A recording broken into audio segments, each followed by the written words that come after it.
mirë se erdhen mesin ton. Ramazani plot mëshirë, me iftare me sifir, muaji që na bashkon. أعوذ بالله من الشيطان الرجيم بسم الله الرحمن الرحيم الحمد لله رب العالمين والصلاة والسلام على سيدنا محمد وعلى آله وأصحابه أجمعين. Të gjitha falënderimet I takojnë Allahut, krijuesit të gjithësisë. Paqja, shpëtimi dhe bekimi I Allahut qofshin për të dashurin ton Hazreti Muhammedin alayhis salatu wassalam, për familjen e pastër dhe të bekuar të Resulullahit, për të gjithë shokët, sahabët e pejgamberit alayhis salatu wassalam dhe për të gjithë ata besimtarë dhe besimtare që pasojnë dhe ndjekin rrugën e fesë islame. Të nderuar besimtarë, ju përshëndes me përshëndetjen e bukur islame, me përshëndetjen e banorëve të xhenetit. Assalamu alaikum wa rahmetullahi wa barakatuhu. Duke lutur Allahun gjithfuqishëm që gjithmonë rahmeti dhe mëshira e Tij të jetë prezente në mesin tonë, të jetë prezente në mesin e besimtarëve musliman. Të nderuar besimtar, fillimisht ju uroj këtë muaj të bekuar të Ramazanit, duke I lutur Allah gjithfuqishëm që të na pranoj agjërimin në këtë muaj të bekuar të Ramazanit, që të na pranoj faljen e namazit, që të na pranoj gjitha ato ibadete dhe gjitha ato vepra të mira të cilat ne I bëjmë gjatë këtij muaji të bekuar të Ramazanit. Të dashur besimtar, do të mundohem që brenda këtij emisioni të flas, të them sa fjalë sa I përket botkuptimit religjioz, botkuptimit materialist dhe botkuptimit islam mbi jetën. Botkuptimi materialist niset nga ekzistenca ekskluzive e materjes, kurse botkuptimi religjioz niset nga ekzistenca ekskluzive e shpirtit, ndërkaq botkuptimi islam niset nga ekzistenca e njëkohshme e shpirtit dhe materjes. Feja islame është feja Allahut të Madhërisëm, të cilën Allahu gjithfuqishëm e ka dërguar mbar njerëzimit, me të cilën e ngarkoi Allahu I Madhërisëm të dashurin ton Muhammedin alayhis salatu wassalam, që të ftonte të gjithë popujt, të ftonte të gjithë njerëzit që të bindeshin fjalës së Allahut, që të ktheheshin dhe të drejtoheshin në rrugën dhe në fenë Allahut. Në fakt, Islami predikon nështrimin ndaj Zotit. Islami predikon bindjen dhe adhurimin ndaj krijuesit të vërtet të gjithësisë. Islami predikon dhe urdhëron dhe kërkon nga ne që ne të reflektojmë me veprat tona dhe punët tona, jo vetëm në raport me krijuesin ton, Allahun gjithfuqishëm, madje jo vetëm në raport vetëm edhe me anëtarët e familjes dhe me shoqërinë tonë, por gjithashtu do të reflektojmë mirësi dhe bamirësi në raport me çdo gjë që na rrethon neve. Prandaj besimtari duke qenë I tillë, duke besuar Allahun gjithfuqishëm, duke adhuruar vetëm atë, duke besuar vetëm atë për krijues, duke bërë gjithë ato obligime që na ka urdhëruar Allahu gjithfuqishëm, edhe duke u larguar nga gjithë ato ndalesa dhe ato harame që kemi të ndaluar në fenë islame, sigurisht njeriu besimtar muslimani do jetojë në paqe, do ketë prehje, qetësi, do jetojë në paqe me vetveten e tij, me shpirtin e tij, do jetojë në paqe me ata që e rrethojnë, me shoqërinë, familjen, rrethin dhe mjedisin ku jeton. Gjithashtu do të jetë në paqe edhe me gjitha krijesat tjera të Allahut të gjithfuqishëm. Prandaj Islami na mëson se jeta në fakt jeta e kësaj dynjaje nuk është e vetmja jetë ekzistuese.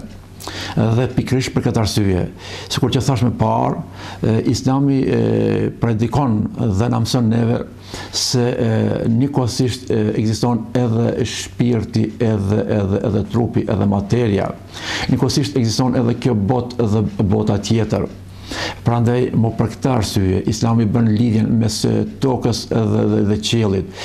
Islami bën lidhjen mes trupit dhe shpirtit, dhe gjithmonë muslimani është I urdhëruar që ta ruajë këtë ekuilibër dhe këtë balancë.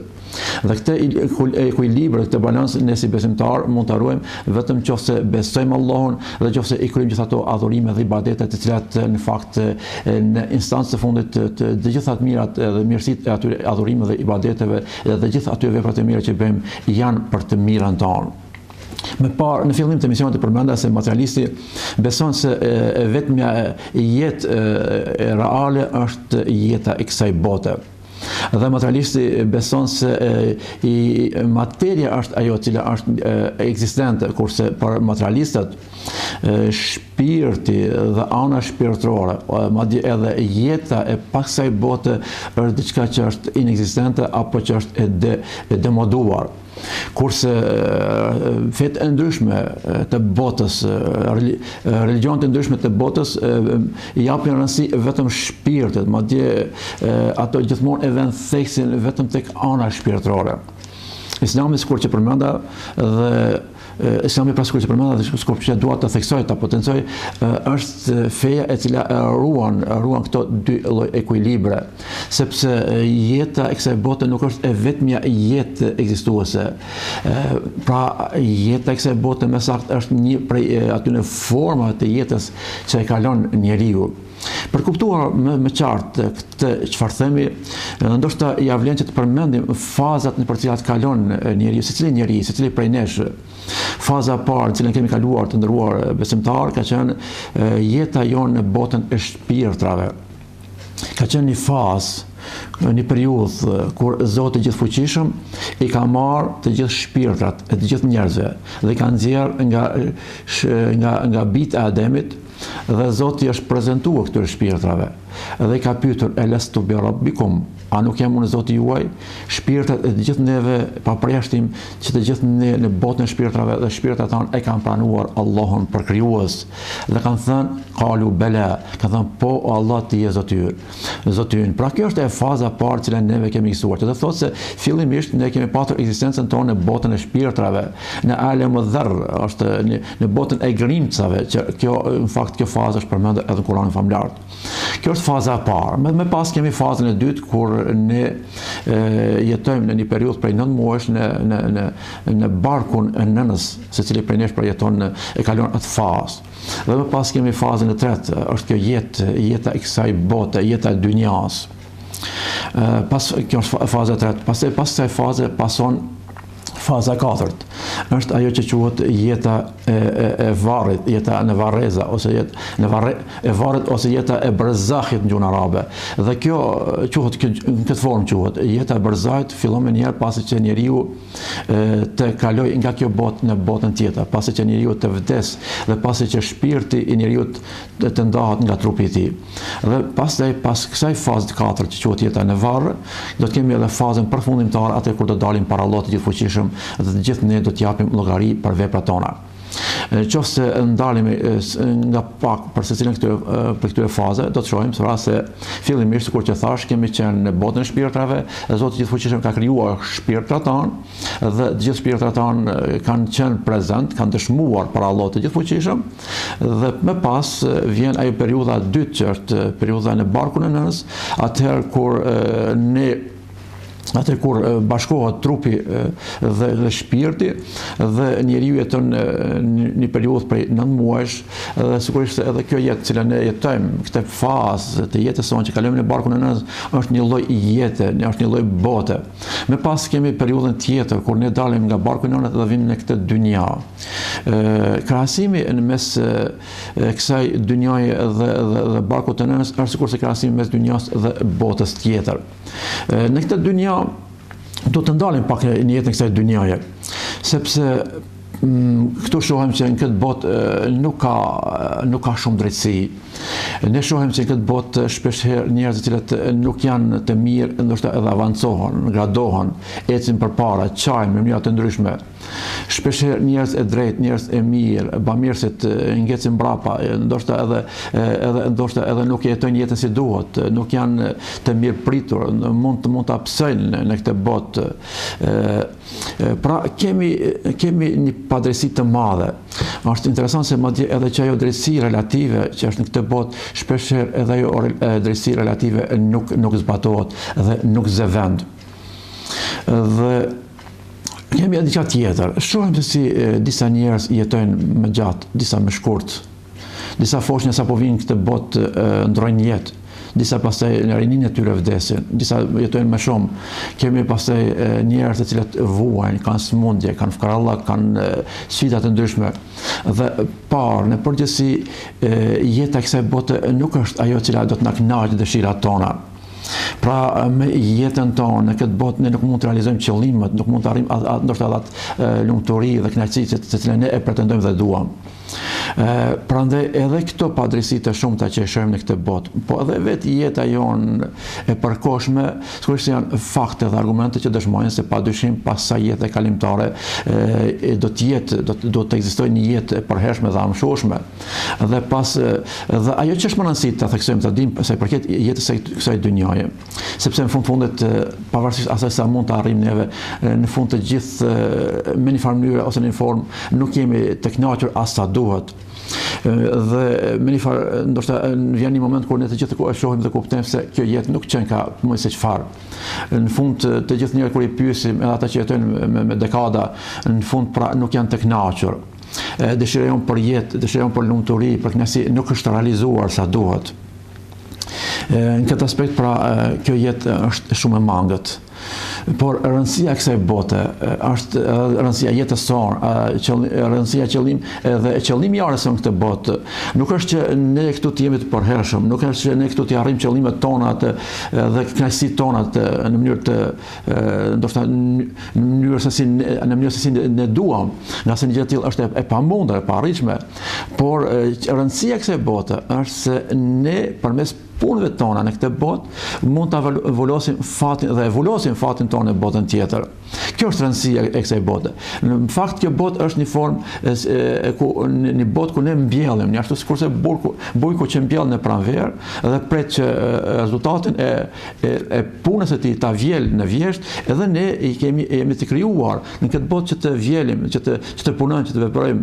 Prandaj Allah gjithfuqishëm Kur'ani falëndar thot: Bismillahirrahmanirrahim, wa ma khalaqtul jinna wal insa illa liya'budun. Thot gjinat dhe njerëzit nuk i kam krijuar veç se të më adhurojnë.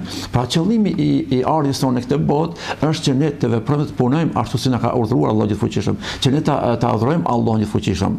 Dhe fjala ibadet në gjuhën arabe, që ne shpesh e përkthejmë si me fjalën adhurim, nuk ne kupton vetëm ato adhurime që ne bëjmë në xhami, nuk kupton vetëm namazin, nuk ne kupton vetëm agjërimin e muajit të bekuar të Ramazanit, nuk ne kupton vetëm dhënien e zakatit, haxhit dhe shumë adhurime tjera. Por në fakt çdo gjë që bën njeriu për të mirën e vetes së tij, për të mirën e familjes, për të mirën e shoqërisë, vendit, dheut të tij, nëse këtë e bën në emër të Allahut, dhe nëse kjo gjë është e mirë, dhe nëse është brenda asaj, brenda situatave që lejon Islami, çdo gjë pra konsiderohet dhe vlerësohet si adhurim. Edhe bujku kur e punon arën, edhe punëtori kur e kryen punën dhe punon një punë të lodhshme, edhe atë kur ne kryejmë atë punë si duhet, në mënyrë të ndershme, kur jemi në funksion që të shërbejmë vendit tonë, shoqërisë tonë, dheut tonë, nëse këtë e bëjmë për hatër të Allahut dhe bëjmë në mënyrë të ndershme dhe në mënyrë të mirë, edhe për këtë punë do të shpërblejmë për Allahut. Prandaj adhurimi dhe ibadeti në Islam ka kuptim të gjerë të ndëruar televizikues. Për këtë arsye pra Islami na ka urdhëruar që ne të punojmë gjithmonë. Madje është një thënie e Hazreti Muhamedit sallallahu alaihi wasallam ku thotë se nëse e shihni thotë se është duke ndodhur kiameti dhe nëse keni diçka në dorën tuaj mbillën atë, që të thotë se Islami vazhdimisht neve na urdhëron që ne të punojmë dhe të punojmë në mënyrë që të mirat edhe ndoshta edhe frytin e veprave tona, ndoshta mund të ndodhë që mos të arrijmë neve, por ne duhet të punojmë edhe për veten tonë, për familjen tonë, për fëmijët tonë, por sigurisht të punojmë dhe të lëmë gjëra dhe vepra të mira, siç do të arrijmë të vinë ata pasardhësit tonë që do të gjejnë, do të shfrytëzojnë ato. Prandaj po them edhe një herë, jeta e kësaj bote është me rëndësi dhe ka vlerën e saj, sepse vetëm nëse e kuptojmë në këtë aspekt, nga kjo që thash, nëse kuptojmë se ne në këtë botë nuk kemi ardhur për të qenë të amshueshëm, nuk kemi ardhur për të qenë të përhershëm, sepse një gjë e tillë nuk është në dorën tonë dhe nuk është në vullnetin tonë. Madje ne në këtë botë kemi ardhur pa dëshirën tonë. Atëherë kur Zoti gjithfuqishëm na ka krijuar neve, nuk ka marrë pëlqimin tonë, nëse ne duam të vimë në ekzistencë apo jo. Gjithashtu edhe do vini momente në çast kur ne do të vdesim, do të japim do ta përfundojmë jetën tonë në këtë botë. Dhe edhe për këtë moment, se kur do të vdesim, nuk do të mirët parasysh vullneti ynë. Pse? Sepse është Allahu gjithfuqishëm ai i cili na ka krijuar neve, është Allahu gjithfuqishëm ai i cili ka krijuar trupin tonë dhe shpirtin tonë, dhe është Allahu gjithfuqishëm ai i cili vendos se sa ne do të jetojmë këtë botë dhe kur do të largohemi nga kjo botë. Por ajo që është në dorën tonë dhe të cilën ne duhet ta shfrytëzojmë, është punët dhe veprat që ne i bëjmë në këtë botë, sepse ne ekzojmë vullnetin tonë të lirë. Ne ekzojmë të drejtën e përzgjedhjes në mes veprave të mira të këqija. Ne kemi të drejtën që të besojmë apo të mos besojmë. Por duhet jemi të kujdesshëm, sepse nëse ne këtë liri që na ka dhuruar Zoti i Gjithfuqishëm e keq përdorim, sigurisht se ne në botën tjetër do të përgjigjemi për të gjitha ato vepra të këqija që kemi dhënë neve. Prandaj këtë botë të kësaj dynjaje, që është një arë, që është një kokë në cilën ne mbjellim, do të mbjellim sa më shumë vepra të mira, do të mbjellim sa më shumë gjëra të mira, do të punojmë sa më shumë vepra të mira në mënyrë që ne pastaj të gjejmë ato në botën tjetër. Prandaj në këtë aspekt dynjaja edhe jeta e kësaj bote e merr vlerën e saj. Sepse sikur që thash, ne duke punuar këtë botë veprat e mira, ne i garantojmë dhe vulosim fatin tonë në botën tjetër, në jetën tonë të amshueshme. Të nderuar besimtar, ne duhet të kuptojmë, sikur që thash, se jeta e kësaj bote nuk është e vetmja jetë, nuk është i vetmi realitet. Në fakt, jeta në këtë botë është një vërtet relative, kurse jeta në botën tjetër do të jetë është një vërtet shumë më reale se jeta e kësaj bote. Dhe me vdekjen tonë nuk merr fund çdo gjë. Vdekja nuk është stacioni i fundit. Në fakt, vdekja është kalimi dhe kapërcimi nga kjo jetë në jetën tjetër, sikur që thash, në jetën e varrit apo në jetën e varrezave. Dhe pas jetës e varrit na pret edhe bota tjetër, na pret jeta kur ne do të ringjallemi, do të dalim para Allahut dhe secili prej nesh do të jap llogari për veprat e tij. Prandaj si besimtar jemi të urdhëruar që të besojmë pra se do të dalim në botën tjetër. Mendësia materialiste beson se vetëm kjo jetë është, dhe nëse nuk ka jetë tjetër, sikur që thash, materialisti niset nga pikpamja se materia është diçka e cila është ekzistuese dhe reale. Dhe materialisti nuk beson për shpirtin, nuk beson për në botën tjetër. Prandaj pikërisht për këtë arsye materialistët kanë thënë, dhe këtë ka përmendur Kurani famlar, wa qalu ma hiya illa hayatuna ad-dunya namutu wa nahya wa ma yuhlikuna illa ad-dahr. Materialistët dhe ateistët, mosbesimtarët thonë, wa ma hiya illa hayatuna ad-dunya. Për jetën e kësaj bote thonë, nuk ka jetë tjetër përveç se kësaj jete të kësaj bote, të kësaj jete në këtë dynja. Namutu wa nahya. Do të vdesim, do të vdesim, pra kemi qenë të vdekur dhe kemi qenë jo ekzistent në kuptimin e asaj dhe kemi ardhur në këtë botë, wa ma yuhlikuna ila ad-dahr, dhe nuk do të na shkatërroj asgjë tjetër përveç se kohës. Pra kjo është mendësia dhe mentaliteti dhe besimi, bindja e materialistit, kurse besimtari musliman, sikur që thash, ka një bindje e cila dallon jo vetëm nga bindja dhe besimi materialistit, por dallon edhe nga bindja e religioneve tjera, sepse religionet tjera i japin rëndësi vetëm jetës së kësaj bote, japin rëndësi vetëm shpirtit, kurse Islami ruan ekuilibrin, sikur që thash, mes kësaj shpirtit dhe trupit, ruan lidhjen mes dynjas dhe ahiretit. Prandaj një prej lutjeve që ne vazhdimisht e lexojmë në Kur'anin famlar, në namazin ton është Rabbana atina fid dunya hasana wa fil akhirati hasana. O Zoti ynë, na jep të mira në dynjë dhe na jep të mira në botën tjetër. Pra ne në këtë botë duhet të lutemi Allahut të Gjithfuqishëm që të na jap të mira, dhe sigurisht nuk do të mjafton vetëm me lutje, por ne do të punojmë dhe të veprojmë që të bëjmë sa më shumë vepra të mira, sepse gjithë ato vepra që i bëjmë në këtë botë ne do të gjejmë në botën tjetër. Sikur që thash edhe po përsëris edhe një herë, me vdekje nuk merr fund çdo gjë, me vdekje ne kapërcim nga jeta e kësaj dynjoje në jetën e botës tjetër, atëherë kur ne të gjithë do dalim para Allahut dhe të gjithë do të japim llogari. Dhe të nderuar besimtar, mos harrojmë se jeta në botën tjetër do të jetë jetë e përhershme dhe jetë e amshueshme. Prandaj ja vlen pra që në këtë botë, në këtë dynjë, në këtë jetë të përkohshme, ne të njëjmë sa më shumë në mënyrë që ato vepra të mira të gjejmë në botën tjetër, atëherë kur do të ketë vdekje, atëherë kur do të jemi të përhershëm dhe aty ku na pret xheneti, dhe urojmë pra që ne të jemi për aty besimtarëve dhe muslimanëve që bëjnë sa më shumë vepra të mira, sepse vetëm përmes këtyre veprave të mira ne mund të shpresojmë rahmetin dhe kënaqësinë dhe mirësinë e Allahut të Gjithfuqishëm. Të nderuar besimtar, po përfundoj këtë emision duke ju përkujtuar një hadith dhe thënjet e Muhamedit sallallahu alaihi wasallam, ku i dashuri i Allahut thotë, u kam lënë dy gjëra. Nëse ju i përmbani ato dyjave, kur do të humbisni? Ato janë kitabu Allah, libri i Allahut dhe suneti dhe fjalët dhe veprat e mira. Prandaj ne si musliman jemi të urdhëruar që të punojmë dhe të veprojmë sipas asaj që ka urdhëruar Allahu i Gjithfuqishëm dhe sipas asaj që ka mësuar Muhamedi sallallahu alaihi wasallam me fjalët dhe veprat e tij. Nëse kështu veprojmë, sigurisht që ne me mend të Allahut do të jemi pra fatlum botën tjetër dhe inshallah do dalim faqe bardhë në botën tjetër. Të nderuar besimtarë, të nderuar agjërues, ju përshëndes me përshëndetjen e bukur islame. Assalamu alaikum wa rahmatullahi wa barakatuh. Plot mëshir, me iftare me sifir, muaji që na bashko,